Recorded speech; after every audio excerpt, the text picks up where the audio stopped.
Now, since Galileo has started work, ESA provides its expertise to the system operators. We calculate the most accurate orbits and improve the flight precision of the satellites. We help solving problems and have already begun developing the next generation of Galileo. In Europe, we're part of a large network. We also do this for weather satellites and telecommunication satellites. They are in a geostationary orbit, always at the same point above us. This orbit is in the 4th floor, at exactly 35,786 kilometers. This is carefully chosen, so that the satellites need exactly 24 hours for an Earth orbit. And because the Earth rotates at the same speed, these satellites remain stationary over us, and TV dishes do not need to be constantly readjusted. This 4th floor is very popular. More than 500 satellites are orbiting up there. Not all of our satellites are in round orbits around the Earth. Some are in highly elliptical ones, sometimes very close to the Earth, sometimes a very long way away.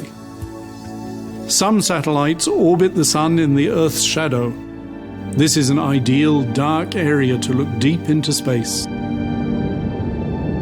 Our space telescopes produce images of distant galaxies, the birth of new stars or giant stellar explosions. Not only do we control these satellites, we also transmit the images to the scientists, round the clock, 24 hours a day, because you never know what might happen. Our engineers are masters at solving problems. When our Mars Express satellite was unable to unfold its radar antenna, they kept at it and put the satellite into a spin, until finally the antenna snapped out and locked into position.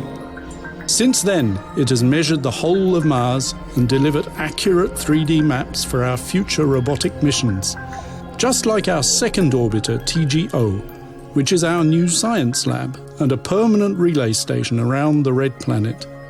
Now we're ready to fly the first European planetary rover to Mars in 2020.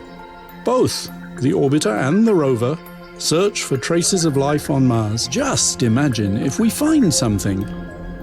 That would change our entire perception of life in the universe. Sometimes our colleagues introduce faults, like in the simulation. We sit here in the main control room and wait for them to program a fault into the system. Suddenly, it starts beeping, and we have to find the problem they've set for us. Otherwise, this MCR is only used for difficult and complicated operations. During long-term operation, every mission has its own dedicated control room, and also very specific ground stations that we run by remote control from here. We're spread across the whole world and still work closely together. We manage our environmental satellites from Kiruna in northern Sweden. They fly over here 15 times a day and download in a few minutes all the data they've gathered. We control some satellites from Belgium.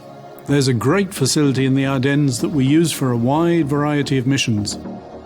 For other satellites, we use our deep space network of 3 giant dishes in Spain, Argentina, and Australia. We have the most advanced network around the world. These 35-meter dishes are technical masterpieces. 500 tons of steel, but accurate to just a minute of angle. We use them for missions that fly far into deep space. For example, for Rosetta, our comet hunter. After a 10 years journey through space, Rosetta locked onto the comet and followed its journey for almost 2 years.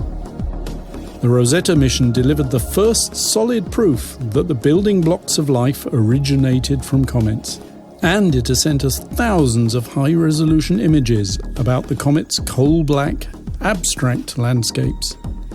Never before has such a small body in space been orbited, and our flight dynamics and operations teams broke new ground almost every day, as well as in 2014. When Rosetta's small lander Philae touched the comet's surface and started beeping, we could hardly believe it all worked so smoothly. And at 400 million kilometers distance, that was unique. Global cooperation is very important in space. We work very closely with Russia, the US, and Japan, and so our reputation grows in scientific and planetary missions, on the International Space Station, and in our work to maintain a clean space environment for future generations. Today, ESA in Darmstadt